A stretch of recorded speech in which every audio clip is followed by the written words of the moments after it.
どうも皆さん、カイトです。ソード&ボーンズをご存知でしょうか？こちらは2021年3月1日に Steam、2022年2月3日に Nintendo Switch でリリースされました。早速2つのマルチエンドクリアまでプレイしたんですけど、レトロクラシックをしっかり堪能できる 2D アクションでしたね。ファミコン世代の魔界村風に見た感じのレトロ調なのも感じ取れるのがこの作品。結構最近まで899円が170円台というありえない金額になって気になってた人もいるかなと思います。タイトルのインパクトを含め日本語非対応ながらも値段以上には面白かったです。今回はソード&ボーンズという作品をできるだけコンパクトに紹介します。では早速やっていきましょう。まずソード&ボーンズってなんだいって方に簡単に説明すると、 2D の横スクロールアクションであり、名もなき選手を巧みに操作してクリアを目指す感じです。マッピング方式なので1ステージ10面をクリアすると次のステージが開放という形で、全部で5ステージプラス1ステージの計6ステージを楽しめます。1名ごとにクリアした証の王冠とトロフィーの実績が用意されてて、各フロアでのやり込み度も容易に確認できるのも良いですね。自分へのバフとしてはアイテムショップで強化可能で、敵を倒したり宝箱で入手したマネーで購入できます。てか英語が読めねえと英語表記で一瞬戸惑うと思うんですけど、1ページ目上から泥棒のネックレス、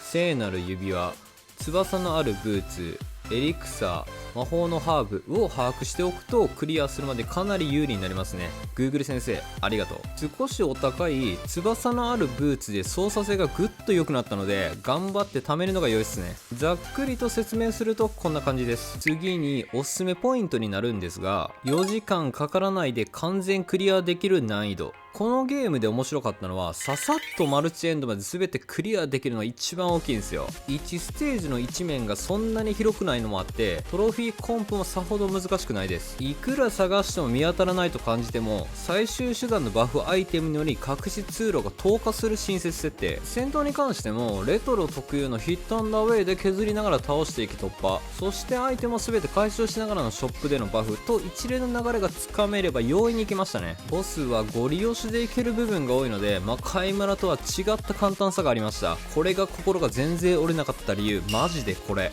一通りクリアした後に取り忘れたトロフィーを全て回収、ラストのトロフィーをショップで購入すると新しいステージに行けるようになって、ここではスーパー名もなき戦士モードに突入で無双状態を味わえるというね。雑魚敵は一撃でほふれるのがかなり快適でした。あとは少し気になったところなんですが、英語が読めないのでなんとなくな部分がやはり多い。基本的には読めなくてもクリアまでは全然いけるのがこのゲームなんですけど、 Nintendo Switch でリリースされているのでローカライズはしてほしかったなと。読める人には全然いいんですけど、私はハテナな部分が多かったポンコツ加減なので、 Google アプリのカメラ機能で翻訳で映しながらアイテムの効果を調べていたのは内緒の話。全体的なステージギミックについては理不尽な仕様はほぼなくて、それよりも雑魚的なワームの鬱陶しさにテレビ越しに叫んでました。攻撃方法が厄介すぎた。最後にまとめになるんですけど、レトロ調でのクラシックゲームが好みの方は間違いなくプレイしてほしい。ソード&ボーンズ、